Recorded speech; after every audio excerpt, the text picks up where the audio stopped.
आम्ही आमच्यालाच थोडं एकदा रात्रभर विचार करा, थोडंसं घरी गेल्यावर आपल्याच थोबाडीत मारून घ्या का आम्ही असे का निर्लज्ज झालो आहोत. काही जास्त फौज नाही, नका येऊ द्या बाकीच्या शेतकऱ्यांना, परवा नाही, पण 200-300 तरी असे तयार झाले पाहिजे का यांचा साल्याचा कुठेही कार्यक्रम असला तर आर पार करण्याची भाषा बोलली पाहिजे. आता त्याच्यावर घ्यावं लागल, त्याच्यावर आल्याशिवाय पर्याय नाही. जिथं यांचे कार्यक्रम आहे नाही आम्ही तकडे घेऊन जाण तर केडी तर मारा साल्यांना, बोंड तर मारा कापसाचे,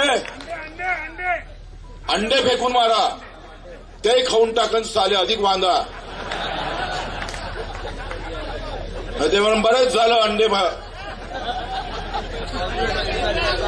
एवढे खादाळू आहे,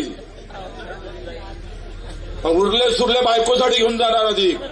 एवढे अंडे मारले तिच्यातले एवढे वाचवले, बायको टाळ्या वाजवणार. बरं झालं गुलाबराव शिल्लक आणले म्हणून.